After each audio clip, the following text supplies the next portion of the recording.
कीर्तन 91 वाक्य पहिले तावन तिसरें. जो मनीस परमोन्नत देवाच्या आश्रयांत रावता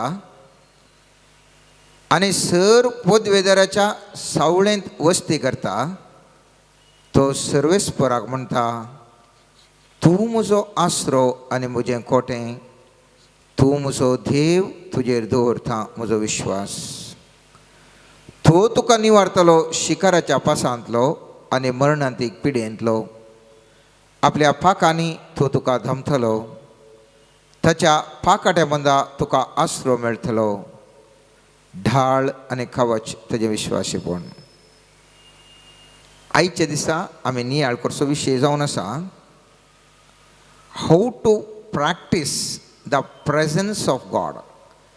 देवाचें हाजरपण आमी अभ्यास करचें कशें म्हणून.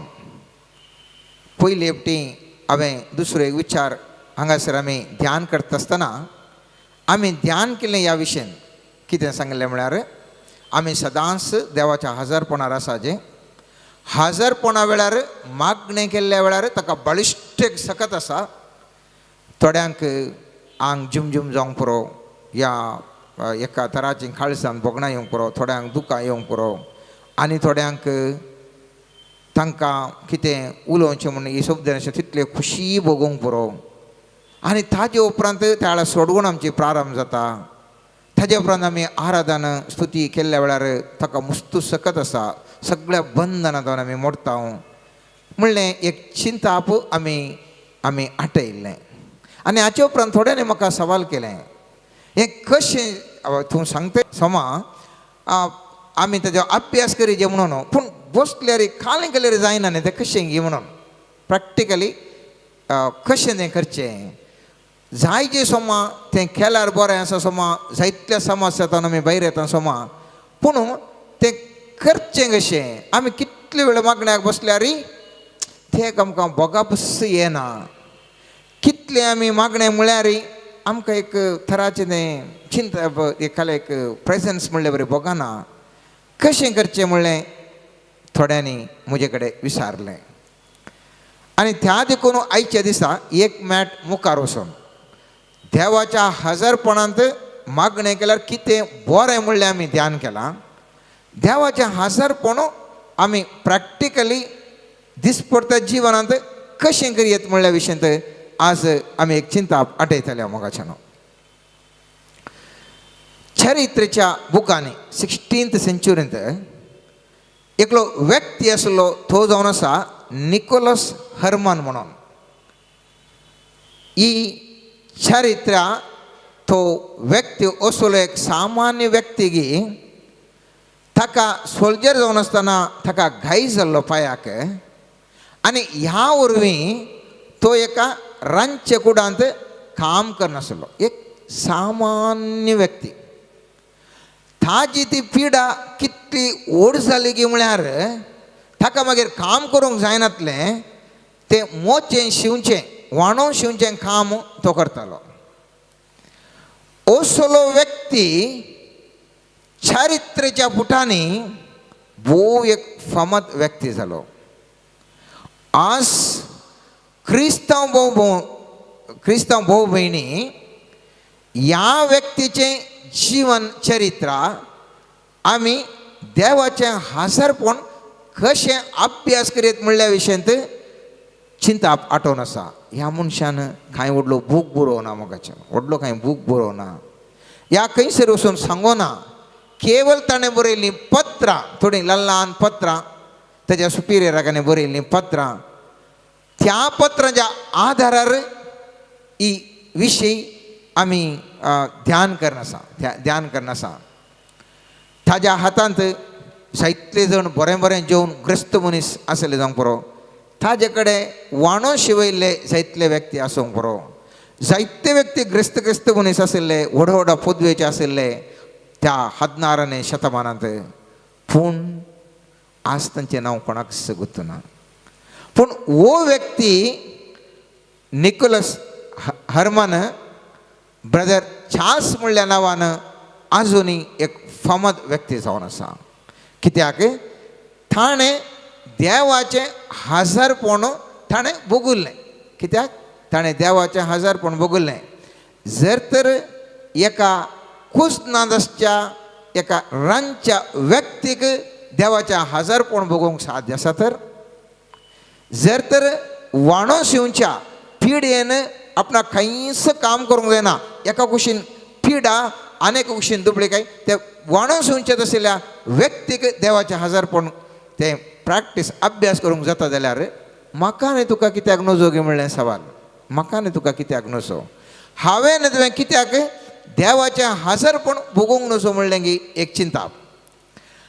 आजच्या जिवनांत तो बरयता, तो सांगता ताच्या पत्रांत, देवाचे हजारपणाक आमी अभ्यास करीत जाल्यार पयल्या सुवातेर हांव कोण म्हणलें म्हाका गुर्त आसाचें. हांव कोण म्हळ्यार हांव कालें हांव एक डॉक्टर, हांव एक हें केलें व्हडलो उद्धार आसा त्यांनी हांव कोण म्हळ्यार हांव एक फातकी व्यक्ती म्हणलें म्हाका आनी तुका हर एकल्यांक गुर्त आसाचें. उडास दवरा. पयलें मॅट जावन आसा हांव कोण, देव कोण, हांव कोण. देव पळया, देव कोण, सगळें सृश्टीर आशिल्लो तें आमी पळयता. दर्या तितली मासली मेळटा आमकां खावंक, या आमी गुंडायक केल्यार परतान थंयसर थ्याल मेळटा. पळय देवाचें गजापां पळय. तो कोण म्हूण आमी तशें चिंतचें. देव कोण म्हळ्यार देव एक भयंकर म्हूण सांगल्यार पावना. आमी जस्ट एक चिंता पटयसय. आमी फस्ट आमकां सोदतना उदक मेळटा न्ही, फस्ट उदक मेळटा. आनी थोड्या कडेन भितर वयता आसतना भांगार मेळोवंक पुरो, या इतर आमकां लोहा मेळोवंक पुरो. आनी थोड्या कडेन अरब कंट्रीसान पुरो थ्याल मेळोवंक पुरो. हें कशें साध्य? हें कशें साध्य आसा? निंगी एक देवाचें घडलें अजाप. हे व्हडले व्हडले पर्वत आसात, दर्याची गड आसा, दर्यो एक चुरी तशीन भायर येना. तो एक व्हरतो, इतलें पुरो सृश्टी केल्लो देव व्हरतो. आनी ह्या देवा मुखार हांव कोण? हांव म्हजी जिवना चरित्रां पळयलीं जाल्यार आमी हर एकल्यांची जिवना चरित्र पळयल्यार हांवें तूं एक सामान्य व्यक्ती. म्हजी आनी तुजी पथकां पाद्राबाड्या कुमसार जावन थंयसर तो ल्हव ल्हव आमी सांगल्यान जावंक पुरो. लोकांक कंडी जावन हांवें तुवें केल्लीं पथकां गुंतुनात. हर एकल्यांनी आमी केल्लीं पथकां कोणाक गुंतुनात. जर तर तेत पथकांक आमच्या भारताच्या क्रिमिनल कानुना प्रमाणे जावंक पुरो, या इतर देशांच्या कानुना प्रमाणे जावंक पुरो, तसलेच पथकांक जाय तितली शिक्षा आसा, जाय तितली शिक्षा आसा. तरी पूण आमकां ती खंयची शिक्षा मेळोना. आमकां ती खंयची शिक्षा मेळोना. कित्याक म्हळ्यार देवाक आमी कितें केलां गुत्त आसा तरी तो आमचेर काकूळ दाखोवन आमकां बरें करन जायला, बरें करन जायला. तेतून पयलें मॅट हांवें तुवें बघा जाय, हांव एक फातकी व्यक्ती. जाय तितलें म्हज्या जिवनांत हांवें उपादेश मोडल्यात, देवाक दुखयलां. आनी हांगासर आसता भोव पॉवरफूल व्यक्ती. जर तर आमी एका चीफ मिनिस्टराक नाका जाल्लें उलयलां, ताज्या विरोध केला जाल्यार एक प्रधानमंत्री या भारताच्या अध्यक्ष विरोध केला, तो पॉवरफूल व्यक्ती, आमी गडागडा गडागडा गडागडा कामता. कित्याक कामता? ह्या व्यक्तीचे वयर हांवें केलें, आतां तो म्हज्या मुखारच आसा, कशें हांवें रावचें, कशें हांवें रावचें म्हणलें बेमकान तुका आसा. त्याच प्रमाणे देवाच्या हजारपणाचें मूळ जावन आसा. पयल्या सुवातेर म्हाका बोगा जाय, हांव एक अल्प व्यक्ती, हांव एक फातकी सैंबासो, म्हजे करना जर तर देवान शिक्षा दिली हांव खंयच ना म्हणलें पयलें चिंताप आमी आटयचें म्हूण तो सांगता. दुसरें, आमकां बोगा जेगी आमकां आमी केल्ल्या फातकांक मेळचिल्ले ते कश्ट चिल्लार जावन आसात. जावंक पुरो आमकां थोड्यांक थोडे थोडे कश्ट आसात, पूण जें कितें आमी आदारलां आनी जें कितें आमकां मेळोन आसा तें चिल्लार. आमी कितें कंपेर करता म्हळ्यार तो इतलें पता करता से ताका पळय तशें गम्मतान आसा म्हणून. तशें न्ही. हर एकल्याक देवाची मर्सी, देवाची काकूळ, देवाच्या कृपेन म्हजें जिवीत हांवें पळयलें जाल्यार हांवें जायतीं पथकां केल्यां, तरी पूण म्हाका मेळची ती पिडा, म्हाका मेळचे ते कश्ट, म्हाका मेळची ती दोगदोणी, म्हाका मेळचे ते इन्सल्ट कंपेर केल्यार देवाच्या नियमा विरोध केल्यार कंपेर केल्यार ती खंयच न्ही म्हणलें. हांवें बोगाप म्हणजे ते एक प्रारंभ जायसै.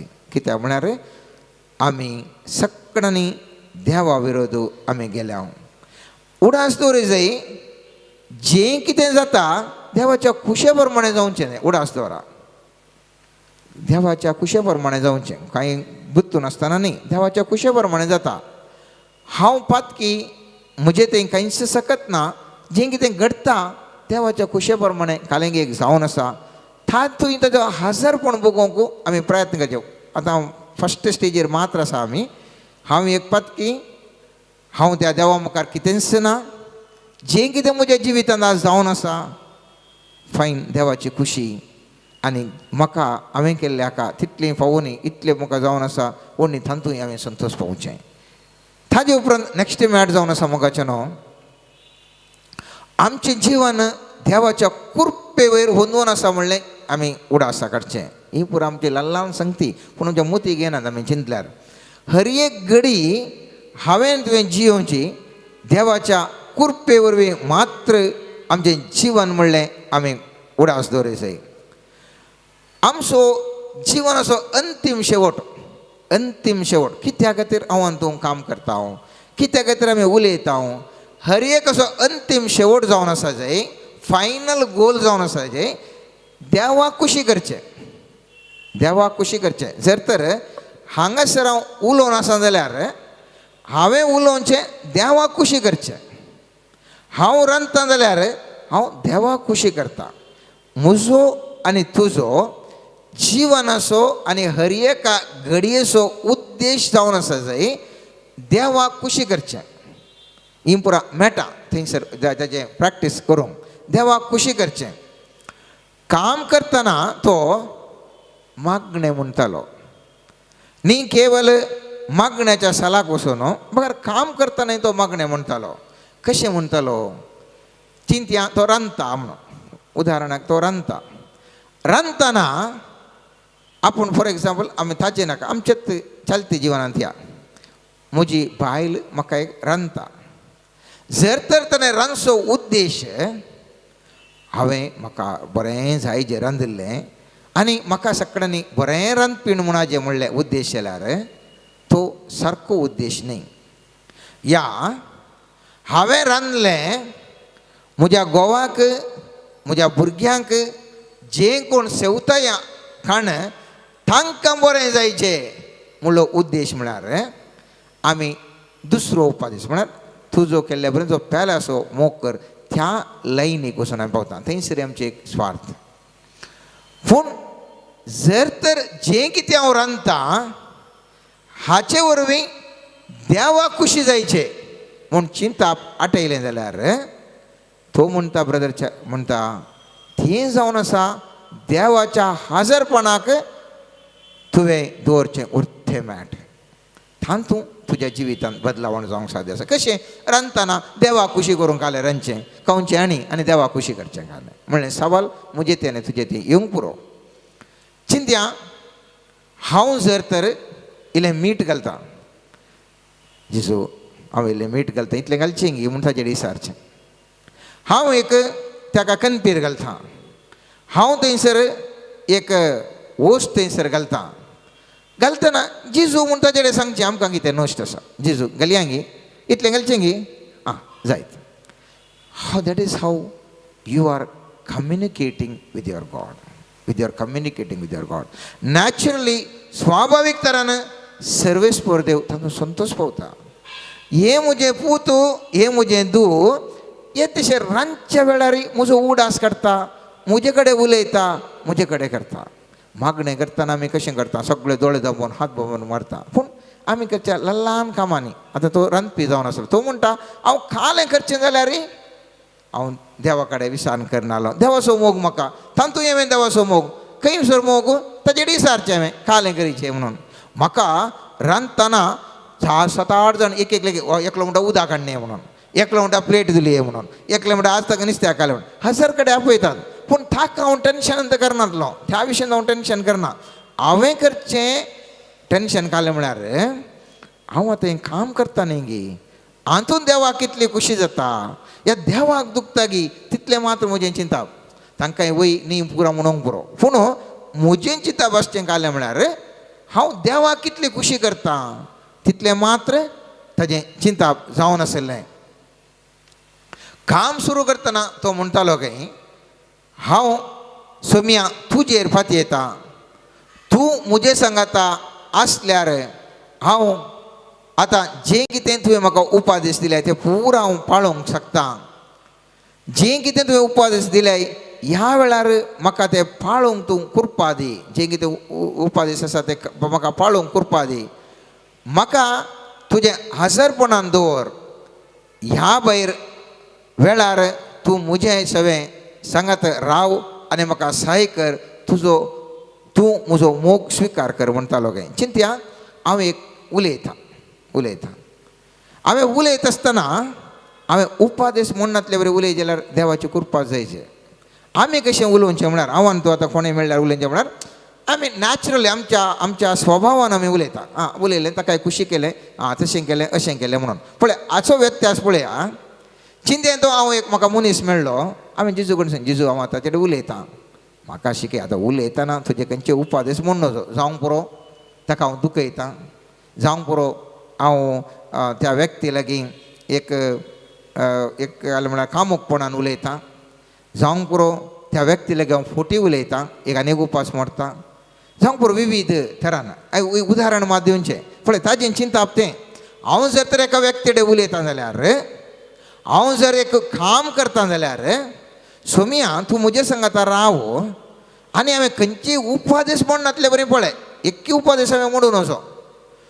तूं ह्या वेळार म्हजो मोग स्विकार कर सोम्या, म्हजो मोग तूं स्विकार कर.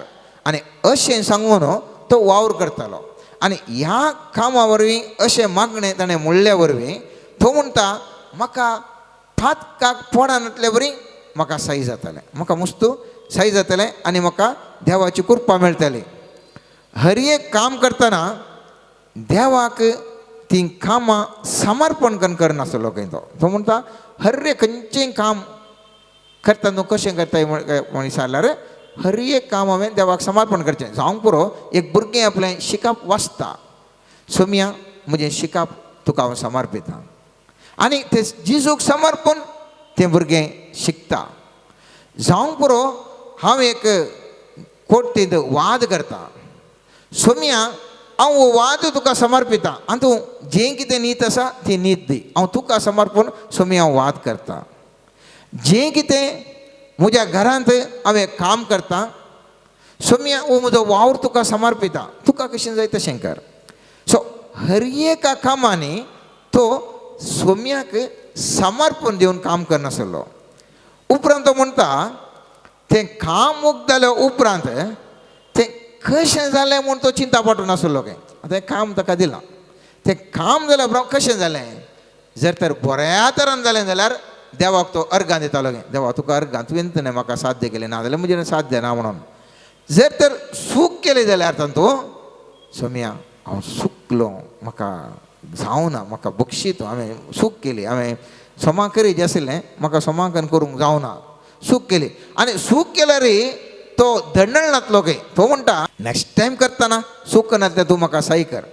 आनी कुडले तो नॅक्स्ट कामाक येताना ताच्या काळजांत तें दवरनातलो हांवें सूख केली म्हणून. म्हाका तो चिंतलो गे परत देवाक तो पळोवन आसलो, परत तो देवाक पळोवन आसलो. तेत नेर दृश्टीन पयलें जें काम करतना कशें देवाक दिश दवरून पळोवन आसलो त्याच प्रमाणे नॅक्स्ट अनेक कामाक येता आसतना देवाक दिश दवरून पळयता, तितल्यांत अत्रेगान पळयता, तितल्यांत मोन दिवन पळयता आनी तेंच मागणें करता सोम्या तूं म्हजे सांगाता राव. हांवें खंयचेय उपादेश करनातल्या बरें म्हणनातल्या बरें पळय, हांवें करचो मोग तुका मानवचें बरें पळय, म्हजें काम तुका मानवचें बरें पळय, हांवें करचें काम तुका पसंद जावं दी, हांवें उलोवचें उतार तुका पसंद जावं दी म्हणून तो सांगतलो. हें आमकां कितें दिसून येता म्हळ्यार मुस्तबोटी आमकां टेन्शन जाता. चिंतया आमच्या जिवनांत आमी एक फेल जाल्यां, खंयचें काम करतना फेल जाल्यां, शिकपाक जावंक पुरो या खंयचें काम करतना पुरो, केजीन जावंक पुरो, पिडेन जावंक पुरो, भलायकेन जावंक पुरो फेल जाता आमी, हर एकले आमी जाता.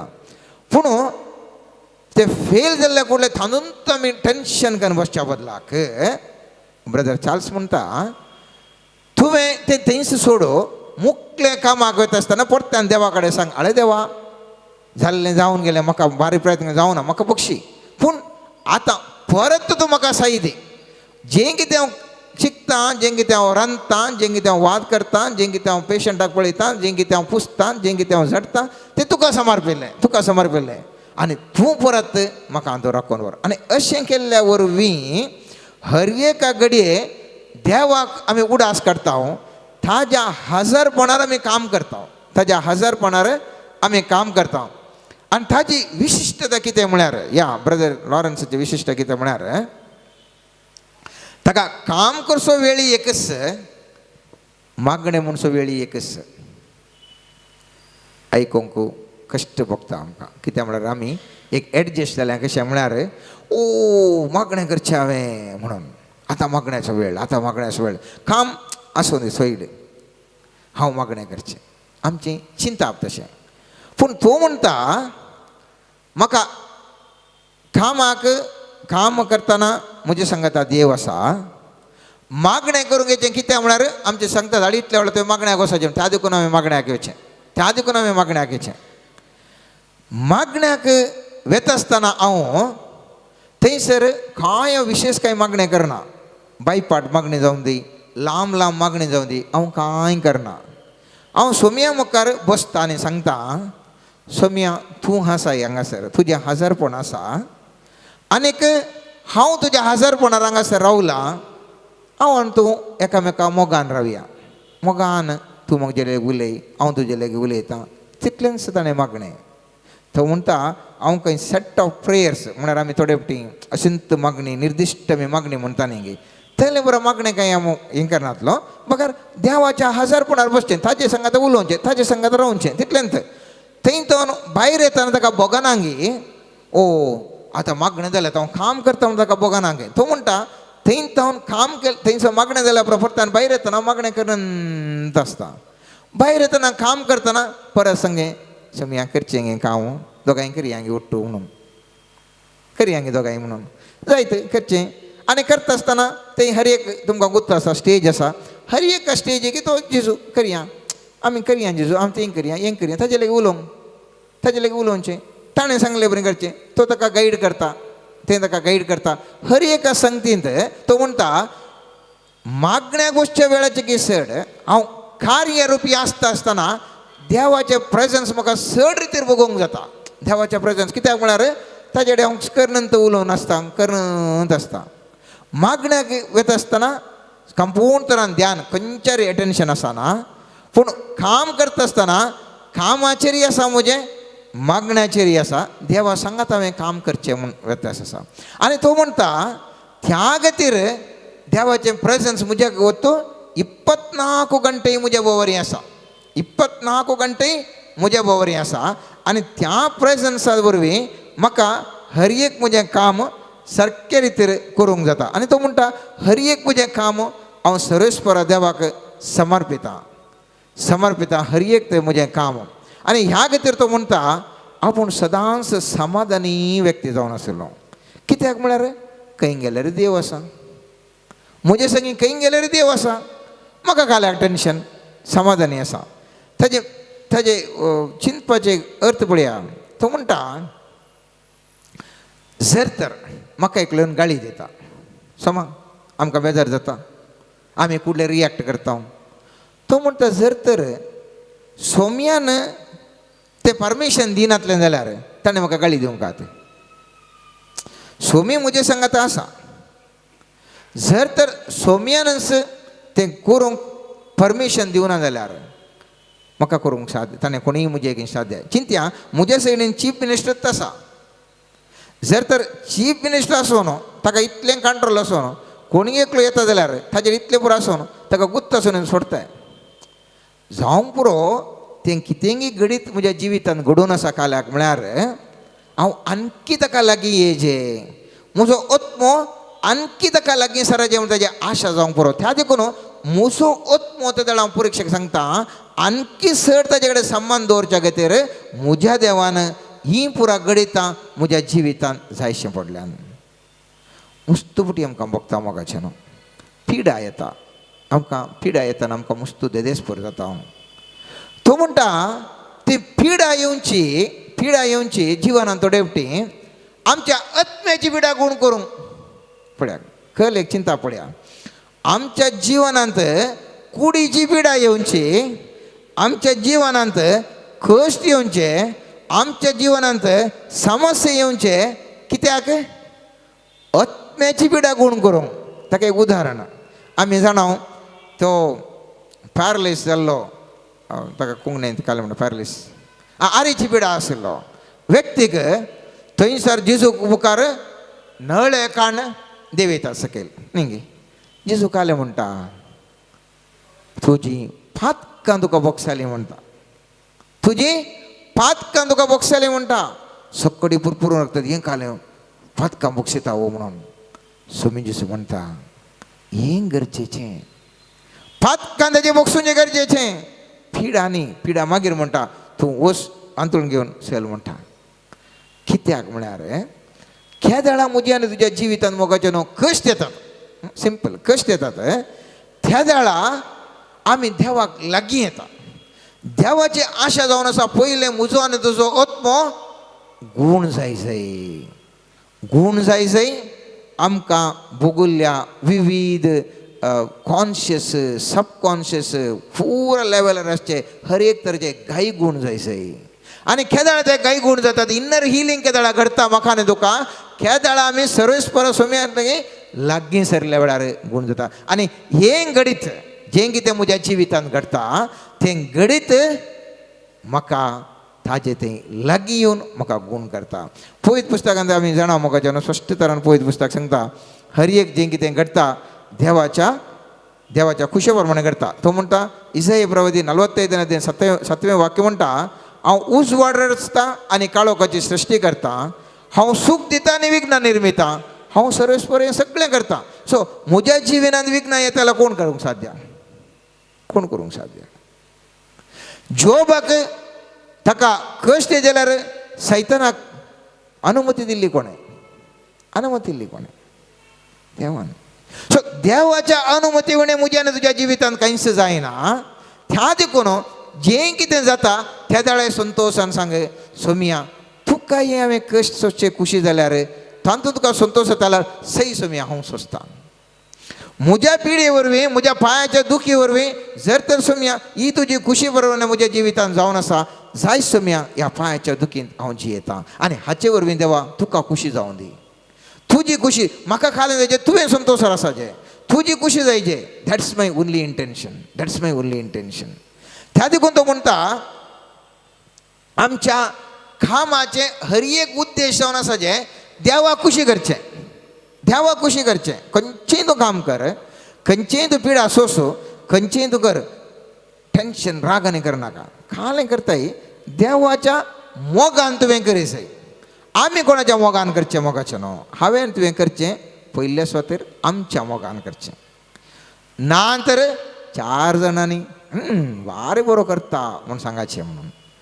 चुकल्यार आमच्या अनेक मनशाक खुशी करूंक, जावं करूं म्हजें तें गर्लफ्रेंड, जावं करूं म्हजो बॉयफ्रेंड, जावं करूं म्हजो पूत, जावं करूं म्हजी धूव, जावं करूं नेबर, ताका खुशी करूंक हांवें तुज्या एक्शना फाटल्यान देवा खुशी करचें म्हणलो इरादो ना आमचे कडेन.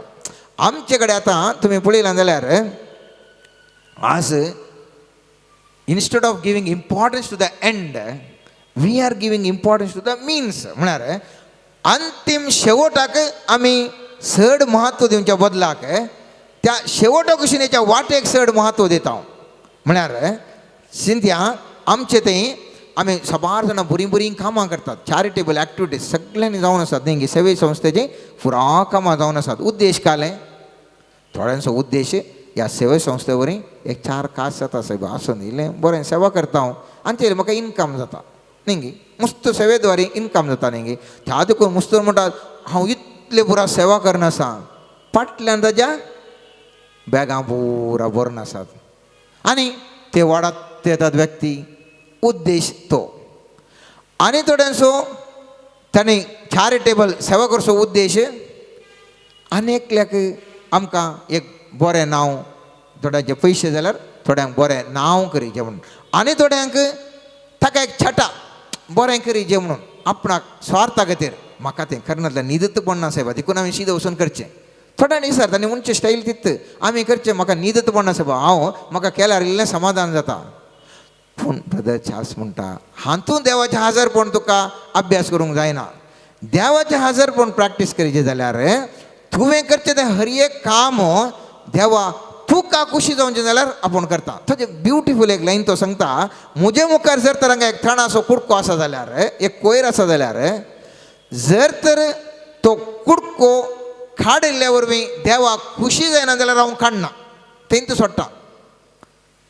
हांव तूं कालें करता, तूं पळयता हांव थंयच सोडल्यार सायबा नाका नाका हांव अशें येता अशें कडेन म्हणटा घालून बारी बरो सायबा ताणें पळय इतलें जाल्यार पुरो वता रे गेलें कालें करता तांकां खुशी जायची न्ही आसल्या पळयल्ल्यांक.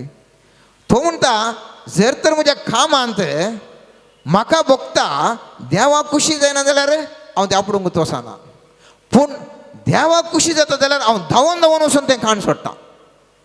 हांव चिंता व्यत्यास आमकां कळटा म्हणून देवाक खुशी जाता जाल्यार हांवें तुवें काम धांवन धांवन करचें. देवाक खुशी ना जाल्यार तें करून वचो. देवाक खुशी आसा जाल्यार हांवें तुजे कडेन उलयचें. देवाक खुशी जायना जाल्यार हांव तुजे कडेन उलोवन वचो.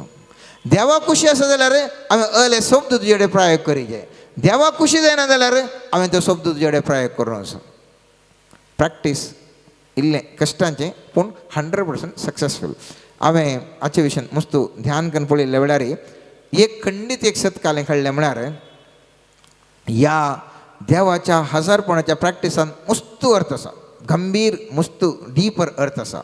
हर एक कडेन कितें जाता म्हळ्यार तुज्या हर एक कडेन देवाचें हजारपण आसल्या वेळार तूं सक्सेसफूल व्यक्ती जाताय. हर एक 100% तूं सक्सेसफूल जाताय. कित्याक उरता की पवित्र पुस्तकांत आमी जर तर पळयलें जाल्यार खंयसर ते एक देवाचे सकत पवित्र आत्मो जयंकर आसा थंयसर पुरा बरेंच करता. वळता उदका देगेर लायिल्ल्या एका रुखा बरें जो आपल्या काळार फळ दिता आनी ताचीं पानां किदेंच बावानांत जें सगळें तो करता तें सुफळ जाता. कीर्तन 1 अध्याय 3 वाक्य कितें म्हणटा, खंयसर वळतें उदक आसा ते त्या रुखा त्या वळत्या उदकाच्या देगेन आसलें एका रुखा बरें. आनी पवित्र पुस्तक म्हणटा तें आपलो जो आपल्या काळार फळ दिता आनी पानां ताचीं किदेंच बावानांत जें सगळें तो करता तो सफळ जाता. ह्या देळाक देवाचें हजारपण तुज्या भोंवती आसा, सगळे हात घाललें सफळ जाता. सगळे हात घाललें सफळ जाता. जर तर देवाचें हजारपण ना हांवें दिल्लीं कामां सफळ जायनात. सफळ जालीं जाल्यार ताका सड्ड एक व्हडलो म्हत्व मेळना, व्हडलो म्हत्व मेळना. आसता मोगाच्यान आमी खंयसरी आनीक एक कोटेशन दिवन मागीर जाल्यार आनेका दिसा हांव मुंदोरशिता. एजेकेल प्रवचन 47 अध्याय 12 वाक्य म्हणटा, न्हंयच्या दोनी कुशींच्या देगेर सगळ्या जिनसाचे फळ दिवपी रूख वाडटले, ताजीं पानां बावचीं नात आनी किदेंच फळां वेण जावचें नात. हर एक मैदानांत ती नवें हर एका म्हयन्यांत ती नवीं फळां दितले, कित्याक तांचे बसत उदक मंदिरांत जावन येता. उदक हांगासर पवित्र आत्म्याक रेफरन्स जावन आसा. जर तर मोगाचें न्हू तुजें हर एक काम देवाच्या आत्म्याच्या मुखार तुज्या बोवारी आत्मो आसा आनी तुज्या भितर आसा तो रेकॉग्नायज करना आसाय तूं आनी त्या आत्म्याकाचे संगतेन तो पळोवन तो करता जाल्यार हर एक सफळ जाता, हर एक सफळ जाता. आनी ब्रदर चार्ल्स म्हणटा तुजे थंय पयले आसा तर तुजे भितर आत्मो आसा म्हूण तुका बोगा जाय. देवाचो आत्मो आसा म्हणून तुका बोगा जाय. तुज्या बोवारी देवाचो आत्मो आसा म्हूण तुका बोगा जाय. You have to recognize the Holy Spirit within you. You have to recognize the Holy Spirit around you. त्या देळा देवाचें प्रेझन्स आमकां करूंक सुलभ जाता. त्या देळा म्हाका भोगता आमकां हर एकल्यांक पवित्र स्नाना मुखांत मोगाचें न्हू हर एकल्यांक पवित्र आत्मा आयला. पूण ताका आमी रेकॉग्नायज करता आसतना त्या आत्म्या लागीं हांव इसान काम करता आसतना हांव काम करचें म्हाका कितें चिंतपान येता त्या खातीर हांवें काम करचें. पवित्र आत्म्या तूं हांगासर आसाय म्हाका सांग हांवें काम करीचें की नाका, हें हांवें बिजनस प्रारंभ करीचें की नाका, हें हांवें वाद करीचें की नाका. आमी कोणी विचारना न्ही मोगाचें न्हू. आनी तें तो म्हणटा जर तर ते ताजे कडेन इसारण तूं हर एक करशी जाल्यार ताजे कडेन इसारण ताजे कडेन हांगा आसा उलोवन सुद्दां करताय जाल्यार जिवन सगळें शैलीशी चेंज जाता. हर एक तुजें फळां बरीं जाता. देवाच्या हजारपणान तूं भरताय. हर एक तुका देव गायड करता. कित्याक आमकां देवाचेर विश्वास आसा मोगाच्यान. आमकां केदाळ बऱ्या कत्त करता. तो म्हजो बावार्थ मस्त फुडें आमकां बगता देवाचेर हांवें बावार्थ दवरचो कसो हे पुरा सांगतात. देवाचेर बावरतो दोजन बावरतो दवरूंक वच जायना साई भावनान पूण सिंपल एक लॉजीक एक चिंता जर तर म्हाका म्हज्या बायलेचेर मोग आसा जाल्यार म्हज्या बायलेन सांगलें हर एक हांव करता सिंपल ताणें सांगलें सतत म्हूण हांव पातयेतां जर तर म्हज्या भुरग्याक म्हजेर पातयणी आसा जाल्यार म्हजेर मोग आसा जाल्यार हर एक हांव केलें सोमानस म्हूण ताका बगता हर एक हांवें केलें सोमानस म्हूण बगता देवाचेर जर तर तुका मोग आसा जाल्यार देवान करचें हर एक तुका सोमा म्हूण बगता आनी त्या वेळार तुका पातयणी येता आमी वो कितें म्हणटा गुता की हांवें मस्तू पुटी पळयलें हर एक चारित्र सांगता हळे तूं अशें केल्यार करीजे सरकार वचत जाल्यार तुवें हाळे अशें सक्सेस जाल्यार अशें करीजे तुवें अशें करीजे हर एकल्या मनशा जिवनांत ह्या संवसारांत हर एक साबार रितीची थियरी आसा तें तुमकां गुता आमकां गुता एक थियरी आसा तो म्हणटा it does not require any science it does not require any art to come to the God it does not देवा थंय येवंक अलेच ते नियमां जायचे अलेच ते खाला जायचे आनी ही खाला तुवें प्रॅक्टीस केल्ल्या वेळार तुवें अभ्यास केल्ल्या वेळार तूं देवा थंय वचोंक साध्य आसा तुवें ही नियमां पाळल्या वेळार तूं देवा थंय वचोंक साध्य आसा न्ही म्हणटा तो म्हणटा देवाचें वचोंक भोव सुलभ इतलें सगळी देवाचें हजारपण तुका बोगास जाय हर एक हांवें करचें देवा खातीर करचें म्हणून देवा खुशी करचे खातीर देवाच्या मोगान करचे खातीर तूं जर तर करताय जाल्यार त्या वेळा तुका हर एक सक्सेसफूल जाता ह्या देवाच्या हजारपणाच्या चिंतपार खंयसरगी सगळें मुळावें सत आटापण आसा हांवें आनी तुवें देवाक अर्थ करूंक मस्त कश्ट कित्याक म्हळ्यार तो देव व्हडलो देव ताका अर्थ करूंक म्हजें आनी तुजें साध्य ना जर तर अर्थ करचें आनी जो मोग करचें ह्या दोन आसा जाल्यार अर्थ करूंक प्रयत्न करचें बेश्टें मोगाचें न्हू बेश्टें अर्थ करूंक म्हजें आनी तुजें कश्ट कित्याक म्हळ्यार म्हजो आनी तुजो मेंदू भारी ल्हान आमचे भारी चिंता ल्हान पूण ताचो मोग करूंक साध्य हांवें तुवें आमी पूर आमचे प्रयत्न देवाक अर्थ करचेर येता ताका कशें ताका अर्थ करचें देव म्हळ्यार कशें देव म्हळ्यार कालें ताचेर कशें येचें कळ्ळीं नियमां तें पुरा पूण हो सांगता देवाचो मोग कर तूं देवाचो मोग कर खालें मोग करचो हर एक करतना तेजेर विचार नाका ते केल्ल्या फुडलें थँक्यू म्हूण अर्गां तुका सुमया म्हूण जाल्ल्या फुडलें थँक्यू करीजे की म्हण सर सूख जाल्यार सूख जालें म्हूण सांग जें कितें करता जेजू तुका तें खुशी आसा न्हय तुका खुशी आसा जालें म्हाका खुशी तोंडरे ना तूं ताचो मोग करशी जाल्यार तितलेंच बरो जिवनाची शैलीच बदलता देवाक तूं लागशिल्ल्यान उलोवंक शकताय देवा लागीं त्या देवाच्या स्पिरिटान तूं आसताय आनी अशें देवाच्या हजारपणार आशिल्ल्या वरवीं किर्तन दोमोदन कितें म्हणटा जो कोण देवाच्या हजारपणान वस्ती करता ताका ताका तितलें पुरो प्रॉमिस मेळटा देवाचें हर एक तुका पडल्यार कांय गुटाना तुज्या कुशीक 10,000 पडल्यार कांय जाणां पुरो 1000 आसात ताका म्हणजे एकच सदांच आमी देवाच्या हजारपणार जिवंक प्रयत्न करया देवाच्या हजारपणार आमची मोत आसूं दी हांवें तुवें आसता जें कितें आमी करता देवाक खुशी जाता गी आनी म्हणून पळया देवाक संतोश जाता गी ह्या संगतीन पळया देवाक दूख येनातल्या बरें आमकां हर एक पळय देवाक दुखता गे हें करचें हांव दिमी घाल्ल्या वरवीं या बसयल्ल्या वरवीं व्यत्यास येना हांगासर सकाळ हें सांगा आराधन जाता एकलो बसोवंक पुरो एकलो दिमी घालूंक पुरो आमच्या मतीन दिमी घाल्ल्या फुडलें भयंकर जालें म्हणून